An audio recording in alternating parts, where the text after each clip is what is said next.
Shalom once again. This is Apostle Ricard back once again with another impromptu video.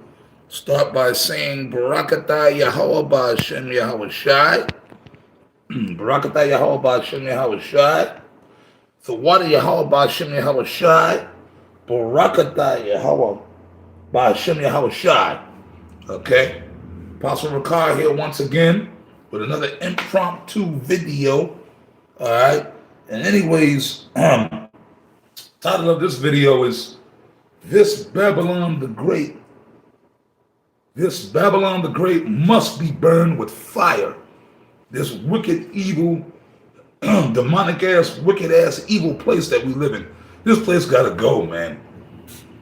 I was just over, I just left. I was over by the Elder Yashawamba's house for a hot second, kicking it with him.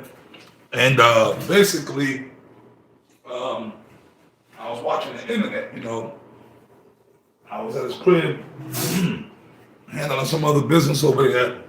Then I was just chilling for a little while, watching YouTube. I was watching different things on YouTube. These people we watch. Y'all all know, I still watch like Kevin Samuels, but there's a whole bunch of other people on the internet aside from us. We're really the main guys. But of course, we ain't getting the credit, but that's all right. The Lord set forth the apostles last, right? And there's this other kid, right? He used to be down with Kevin Samuels, light-skinned dude. Some of you brothers probably, I don't know the guy's name, but I've been watching him for a minute too. Like I said, he was colleagues with Kevin Samuels. He's a little younger, light-skinned looking dude. The dude looked and remind me of one of the elders in GMS. He kind of remind me of, he kind of looked, like a little younger version of the Elder Ayathan. That ludicrous looking dude, kind of remind me of Elder Ayathan, Bishop Ayathan in GMS as well. But he has a page and he's like an influencer. He's doing the same thing. Like I said, he was colleagues with Kevin Samuels. He's done videos with Kevin Samuels when he was alive. But I was watching him. I don't know the brother's name. And I was watching a couple of his videos today. Now, to prove the point, these dudes, all them influences, this young brother, some of you brothers who was into that, y'all know who I'm talking about. I don't know the brother's name, but you know what? I'll get it. Kevin Samuels, himself, all them other dudes. They got this other older Jake, big dude, Uncle Phil, they call. All of a sudden now you got all these Jakes, primarily so-called black men, but you got so-called black women, you got Edomite women, black women, Oriental, you got everybody's on YouTube doing videos, or YouTube, or TikTok, or Twitter, even the goddamn celebrities. Okay, I saw one of Denzel Washington. He's doing little impromptu videos. Will Smith was doing impromptu. All of a sudden now, everybody, all these top celebrities are doing videos. But where did they get that from? Who started that whole culture, that fad of going on YouTube and putting videos up and teaching and bringing out points, right? It was us. But, all them people, they all know about us. I just want to make this point before I get into the video. I was watching the video of, like I said, the young light-skinned brother that got the podcast. Like I said, he was down with Kevin Samuels, right? He does the same thing. He shows clips of certain things, right? And he was going into one thing showing the entitlement of women, modern women, right? So he showed one clip. He showed a clip of the brothers in San Francisco, GMS San Francisco, because he was showing different clips, right, of how certain people are checking these entitled women. So it was a clip, and I remember that actual video. That was from a few years ago. Damn, it might have been from like 6 or 7 years ago, because there was one, the main brother that was speaking. He's still, I believe the brother's still teaching. He's not exactly with us no more, but I think we still kind of cool with him. He still teaches. He used to be the head of the Bay camp, the San Francisco camp.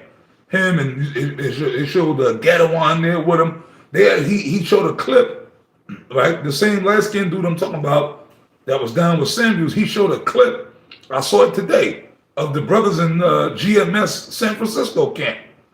And I was like, oh shit, what? Also, he's showing the brothers. He was showing one of our camps. And it was an Edomite woman, as they say, a Karen, came up to the camp and was talking shit. And the dude, the brothers kind of, she kind of jumped in the brother's face, and the brothers pushed her. Then she ended up calling the cops, saying the brothers assaulted her, whatever bullshit. But I think the Lord had delivered them brothers at that time. But that was like, that video's from like 6-7 years ago. But the brother, today I was watching a video with him, this light-skinned kid, and he showed it. He's like, yeah, see, these brothers, man, they on point, right? So I said, wait a minute, so that proves that all these so-called people on YouTube, they all watch our videos and they know about us, man. That means Kevin Samuels watched our videos, he knew about us. All these women, all these people, they know about us, man.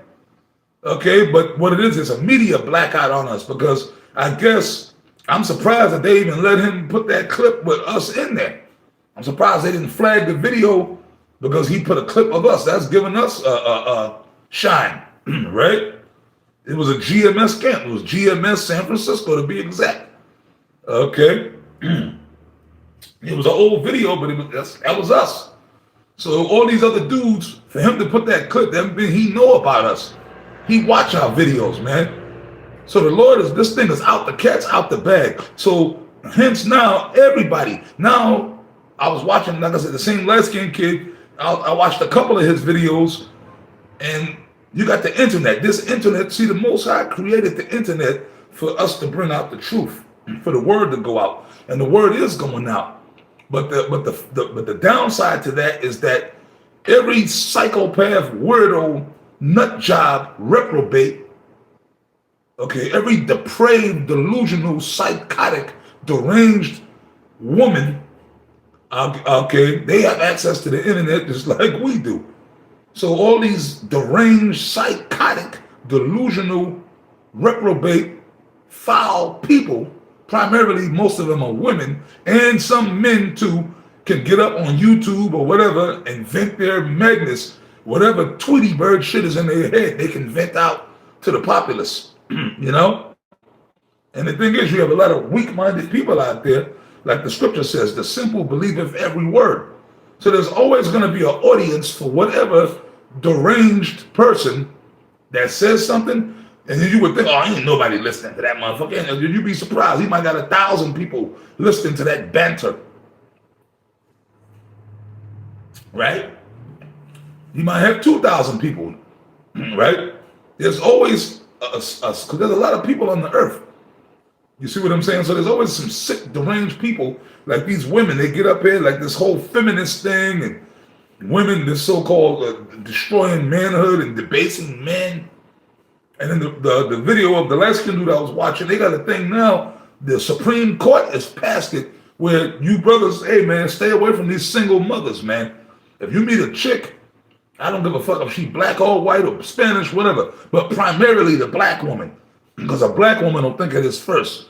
If you meet a woman and she got kids or a kid, and you deal with her, you start dating her, and you might date her for a year or 2 years or 3 or 4 or 5 or whatever, or even just 1 or 2 years. And then let's say you end up, whether you move in with her or whether you don't move in with her, but you're dealing with her. You spending a lot of time with her. That's your woman. You popping her.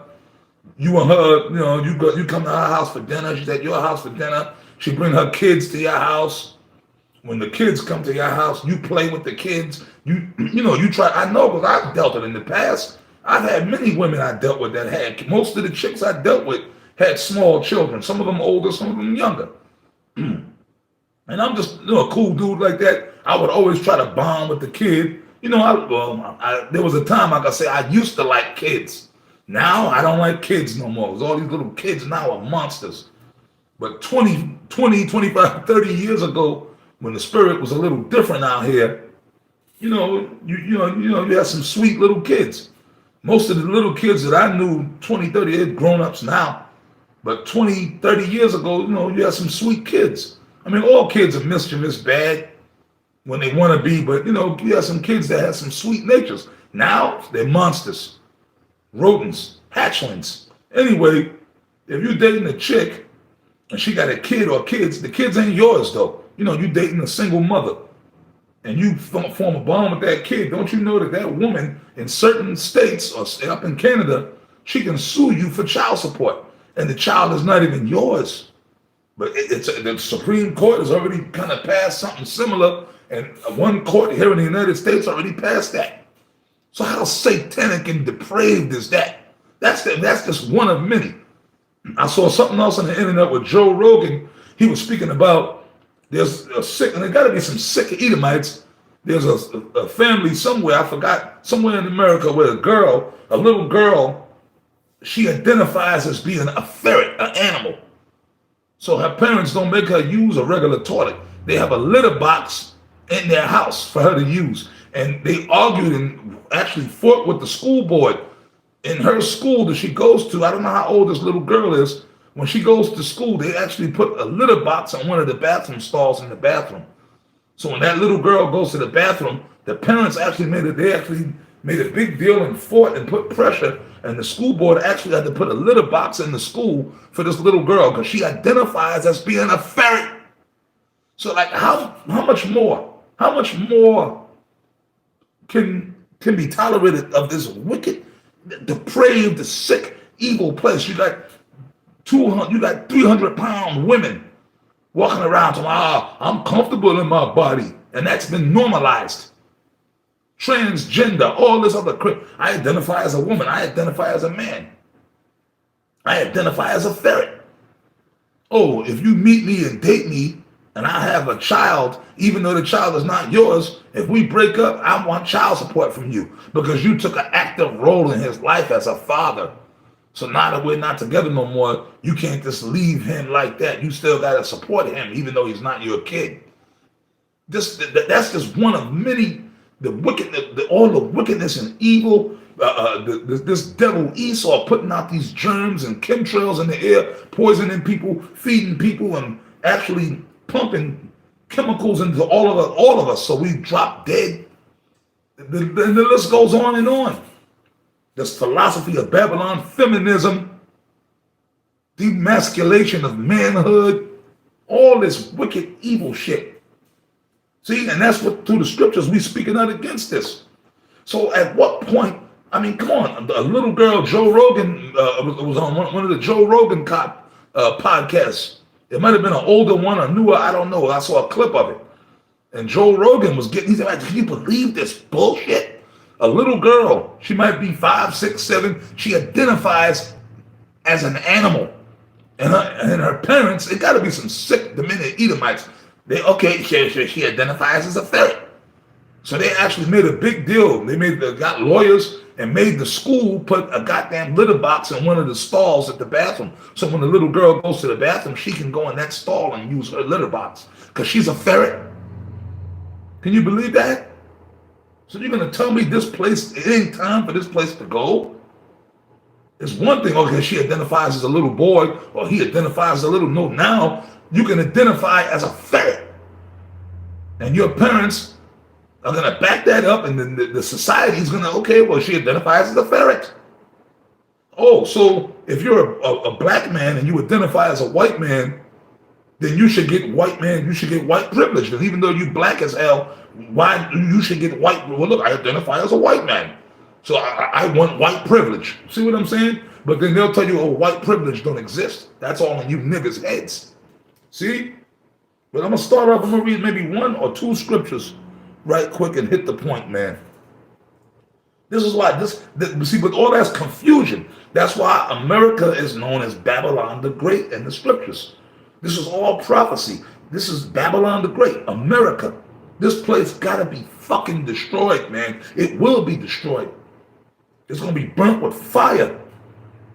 Okay? If you have something that's like fire is a purification agent. And all this wickedness that was on the earth, in the past, the Lord used water. Now we're going to use fire, man. Because all this shit from this place, this is Babylon the Great, America. And you got niggas talking about America ain't Babylon the Great. This is Revelation 18:2. And he cried mighty with a strong voice, saying, Babylon the Great is fallen. It's fallen. That's right, them angels, man. which on earth we representing that because we're bringing this out. The spirit of Yahweh Shai and the angels is speaking to us to push the word out. So it's the spirit of the Lord that's saying this through the word, okay? Babylon the Great is fallen, okay? It's fallen, and it's become the habitation of devils and the hold of every foul spirit and a cage of every unclean, hateful bird. That's this place right here we in, where Esau is ruling. This is it. A little girl thinks she's a ferret. You got 300-pound, morbidly obese women running around here thinking that they're going to get a multimillionaire to marry them. You got men thinking they women thinking they men. These feminist women running around. And then you got the Panda Bear Nation. A bunch of feminine ass men that's pumping them up.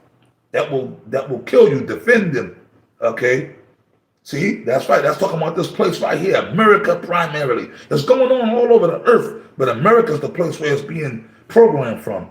For all nations have drunk of the wine of the wrath of her fornication. That's right, I just said it. Because in certain European countries, they also following the example of America. You see what I'm saying? Anywhere where Esau is really ruling. And the kings of the earth, and even some of these other nations too, some of these other dark nations too, have committed fornication with her. That's right. They in bed with America, man. They got trade with America. You see what I'm saying?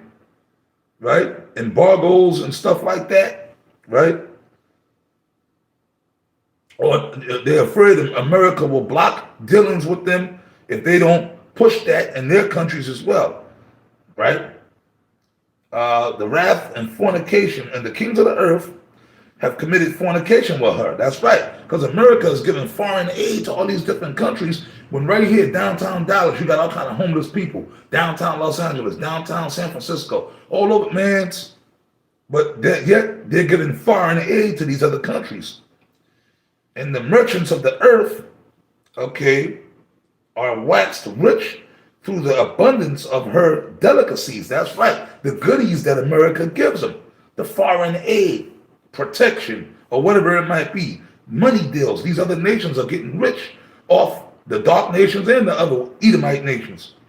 And I heard another voice from heaven saying, "Come out of her, my people, that ye be not partakers of her sins, and that ye receive not of her plagues." And that's talking about the elect, because the only ones that's going to come out of this, be delivered from this, are the elect. So that's the voice of Yahweh Shai calling the elect out of the world. And that's going to literally happen when Yahweh Shai and the angels come in those chariots, man. Okay? For her sins have reached unto heaven, and Yahweh Ba'ashem Yahweh Shai have remembered her iniquities. That's right, man. The Lord, all this wickedness that's going on over here, all the wickedness that Esau did to get this place, the Lord ain't forget. He going to destroy this place. See? Reward her even as she rewarded you, and double unto her, double according to her works. In the cup which she hath filled, fill it to her double. I'm going to jump down to the 8th verse, right? Therefore shall her plagues come in one day, death and mourning and famine, and she shall be utterly burned with fire. For strong is the Lord Yahweh Ba'ashem Yahweh Shai, who judge of her. Okay? That's it right there. You see that? The Lord is going to destroy this damn place. It's done. Real quick, let's just get this. Amos 9 and 10. Amos 9 and 8. Amos 9 and 8. For behold, the eyes of the Lord Yahweh Ba'ashem Yahweh Shai are upon the sinful kingdom, and I will destroy it from off the face of the earth. That's it, man. So that kingdom is talking about America, the same place. Babylon the Great. It said it's going to be mourning, famine. You already see that coming now. People are dying. People are dropping dead. All type of things are happening. It's chaos out here. A lot of death. And there is a famine. There's already a shortage of food for 1 hour. Because when the missiles and Yahweh Shai come back, it's only going to take an hour for this place to be wiped out. That's talking about America. Primarily, this place is through. Okay? It's done. You see? Burnt with fire to purify the earth from all the wickedness that took place in this damn wicked evil kingdom. It got to be burnt with fire, and it's gonna be, and that's gonna be those nuclear missiles, man. All right. So with that, I'm gonna wrap this video up, and I say shalom.